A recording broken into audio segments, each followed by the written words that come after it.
मुल्क फारिस का ताकतवर तरीन शख्स, हर मैदान को फतह करने वाला ईरानी लेजेंड हीरो, जिसने 7 मंजिलों को पार किया था और तिलिस्म की दुनिया में जा पहुंचा था। क्या उस प्रिंस ऑफ पर्सिया को हज़रत उमर के दौर में मुसलमानों ने शिकस्त दी, या ये किरदार महज अफसाना है?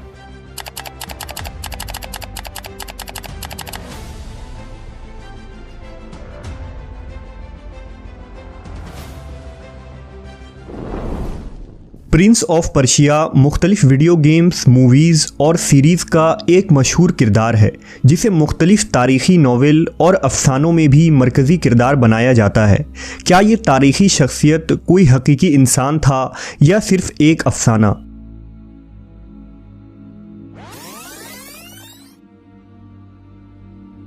अगर तारीख़ के औराक में प्रिंस ऑफ पर्सिया को तलाश की जाए तो रुस्तम नामी 2 तारीख़ी हस्ती का जिक्र मिलता है। पहला कदीम दौर का वो रुस्तम जो बादशाह केकाउस का सिपाही था और जिसके मुतालिक एक लंबी तिलिस्माती दास्तान मशहूर है, और दूसरा वो रुस्तम पहलवान जो ईरान के जंग कादसिया में हज़रत उमर रज़ियल्लाहु ताला अन्हु के दौर में मारा गया था। इस वीडियो में हम उन दोनों तारीख़ी किरदार के मुतालिक जानेंगे और देखेंगे कि प्रिंस ऑफ पर्सिया के लक़ब पर कौन सा किरदार पूरा उतरता है। क़ब्ल अज़ मसीह के रुस्तम का जिक्र फ़ारिस के दास्तान और अफ़सानवी किताबों में मिलता है, जिसके मुताबिक ज़माने क़दीम के ईरान में जब कयानी हुकूमत कायम थी तो सीस्तान में एक बहादुर सिपाही ज़ाल के यहाँ एक लड़का पैदा हुआ जिसका नाम रुस्तम रखा गया। तबरी के मुताबिक ये वही दौर था जब हज़रत मूसा अलैहिस्सलाम बनी इसराइल को लेकर मिस्र से हिजरत कर चुके थे और सहराए सीना में मुकीम थे। बिल्कुल उसी ज़माने में ईरान में कयानी हुकूमत बड़े आबोताब के साथ चमक रही थी। ये ज़रतुश से भी पहले का ज़माना था। ईरान के तख्त पर केकाउस नामी बादशाह तख्त नशी था। रुस्तम और उसका बाप ज़ाल दोनों ही कयानी हुकूमत के दिलेर सिपा सलार थे। लिहाजा जब तुरान के बादशाह अफरासियाब ने ईरान पर हमला किया तो कयानी बादशाह केकाउस ने रुस्तम को मदद के लिए दारुल हुकूमत बुलाया। रुस्तम दास्तान के नाम से मशहूर था, जो नहायत ही जरी, बहादुर, निडर और शुजातमंद सिपाही था। कयानी बादशाह ने रुस्तम को एक लश्कर के साथ अफरासियाब को रोकने के लिए रवाना किया।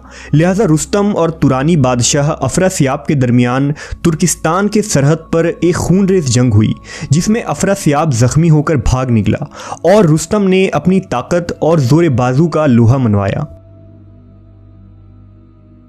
कहते हैं कि इसी जंग में अफरासियाब की तरफ से खुद रुस्तम का बेटा सोहराब मैदान जंग में मौजूद था, जबकि सोहराब की मां ने रुस्तम को ये ना बताया था कि वो उसका ही बेटा है। दोनों ही जंगजू पहलवान थे। मैदान जंग में जब दोनों आमने सामने आए और दोनों का टकराव हुआ, तब रुस्तम सोहराब के सीने में तलवार घोंपता है और उसके बाद उसे पता चलता है कि सोहराब उसका ही बेटा है। ये दर्दनाक रज़मिया दास्तान रुस्तम और सोहराब के नाम से बर्रे सग़ीर और एशिया में खूब मशहूर हुई। बहरहाल फ़तह के बाद रुस्तम दास्तान पूरे ईरान और तुरान में मशहूर हो गया।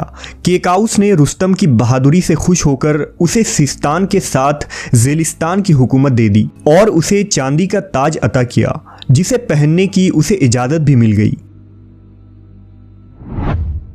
रुस्तम की दास्तान में दिलचस्प मोड़ तब आया जब केकाउस एक तवील सफ़र पर निकला।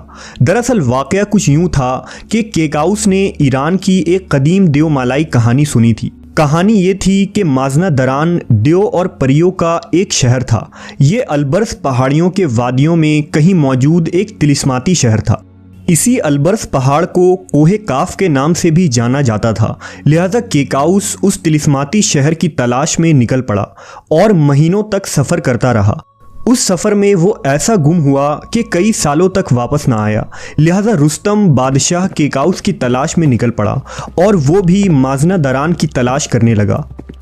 लोगों ने उसे बताया कि बादशाह केकाउस को देव सफ़ेद ने कैद किया है और उस देव सफ़ेद तक पहुंचने में 7 मंजिल तय करनी पड़ेगी। रुस्तम इस ख़तरनाक सफ़र पर निकल पड़ा। हर मंजिल पर रुस्तम को तरह तरह के खतरों और अजीबो गरीब मखलूक़ात का सामना करना पड़ा। इन तमाम मंजिलों को पार करते हुए आखिरकार रुस्तम 7वीं मंजिल तक जा पहुंचा।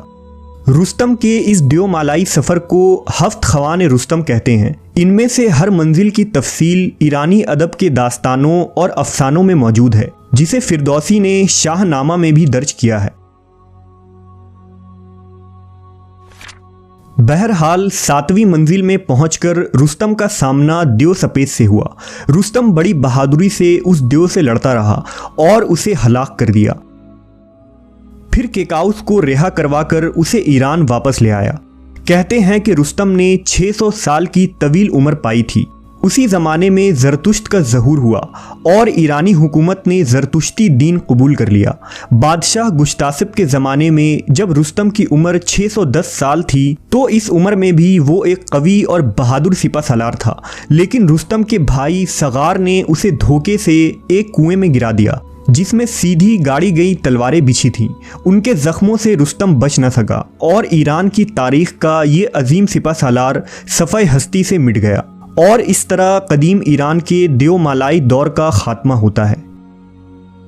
इस दौर की तारीख में अगरचा अफसाने और तिलिस्माती कहानियां भरी पड़ी हैं, लेकिन अहले ईरान के नज़दीक उनके लिए ये दौर कभी फ़ख्र का बास था।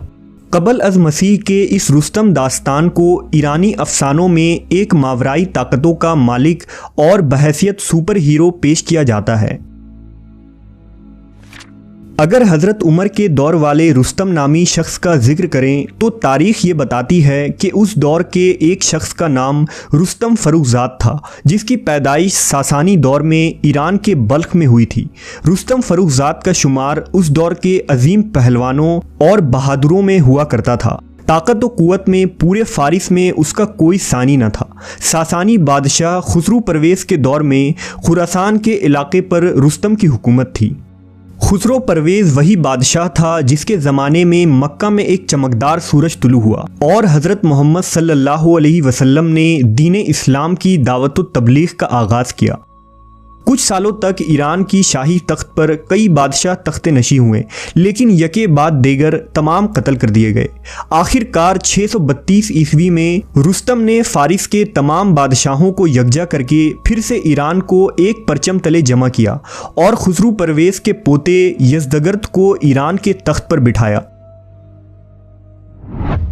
ये वो दौर था जब इस्लामी रियासत के खलीफा हज़रत उमर इब्न ख़त्ताब रज़ी अल्लाह ताला अन्हु थे। रुस्तम जानता था कि अगर मुसलमानों को न रोका गया तो फ़ारिस की 1000 साला सल्तनत का जड़ से ख़ात्मा हो जाएगा, लिहाजा उसने इस्लामी इलाकों पर हमला करना शुरू कर दिया। इस पर हज़रत उमर ने 16 हिजरी यानी 636 ईस्वी को हज़रत साद बिन अबी वक़ास को एक लश्कर समेत ईरान के इलाकों की तरफ रवाना किया। इराक़ के कादसिया नामी मकाम पर दोनों फ़ौजें आमने सामने आ गईं। एक तरफ इस्लामी लश्कर और दूसरी तरफ सासानी फ़ौज थी जिसका सिपा सालार रुस्तम फ़र्रुख़ज़ाद था। उस जंग में रुस्तम 60,000 सिपाहियों को लेकर आया था, जबकि इस्लामी लश्कर तादाद में आधे थे। इसके बावजूद हर मैदान का फ़ातह रुस्तम पहलवान पर खौफ तारी था और वो जंग करने से कतरा रहा था। जल्द ही जंग का आगाज़ हुआ और 3 दिन मुसलसल खून रेज़ जंग हुई, जिसमें मुसलमान मुजाहिदीन ईरानियों के सफ़े उलटते चले गए। ईरानी फ़ौज पीछे हटने लगी तो अचानक रुस्तम ने एक लश्कर समेत आखिरी वार किया, लेकिन जुनूब से मुस्लिम मुजाहिदों ने ऐसा हमला किया कि ईरानी सिपाही भाग खड़े हुए और रुस्तम एक गधे के नीचे छुप गया। उस वक्त एक मुजाहिद हज़रत अलक़मा ने उसे देख लिया और उसे कत्ल कर डाला। रुस्तम के कत्ल होते ही ईरानी लश्कर बिखर गई और इस्लामी फ़ौज में तकबीर की आवाज़ें बुलंद होने लगी। इस तरह फ़ारिस के इस 1000 साला तागूती हुकूमत का खात्मा हो गया और रुस्तम समेत सासानी हुकूमत सफ़ाए हस्ती से ही मिट गई।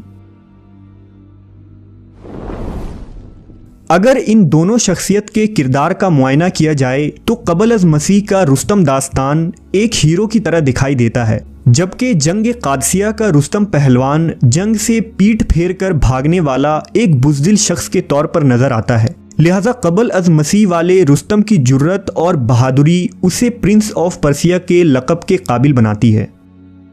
अलबत्ता बाद में सिकंदर आज़म के हमलों की वजह से रुस्तम के मुताल्लिक तमाम दस्तावेज़ और किताबें तबाह व बर्बाद हो गईं, लेकिन हर दौर में शायरों, मुसन्निफ़ों और फ़नकारों ने रुस्तम के इस किरदार को तारीख़ में ज़िंदा रखा। इसी प्रिंस ऑफ पर्सिया के नाम से कई वेस्टर्न नावल लिखे गए, कई अफसाने और दास्तान तहरीर की गई। प्रिंस ऑफ पर्सिया के नाम से 2010 में हॉलीवुड ने एक मूवी भी बनाई, जिसमें एक फ़ारसी शहज़ादा दास्तान को मुख्तलिफ कारनामे करते हुए दिखाया गया है। इसी तरह माइथोलॉजी को जदीद टेक्नोलॉजी के ज़रिए नए अंदाज में पेश किया गया और Prince of Persia shadow and flame, Prince of Persia classic और प्रिंस ऑफ पर्सिया 3D के नाम से मुख्तलिफ वीडियो गेम्स भी बनाए गए।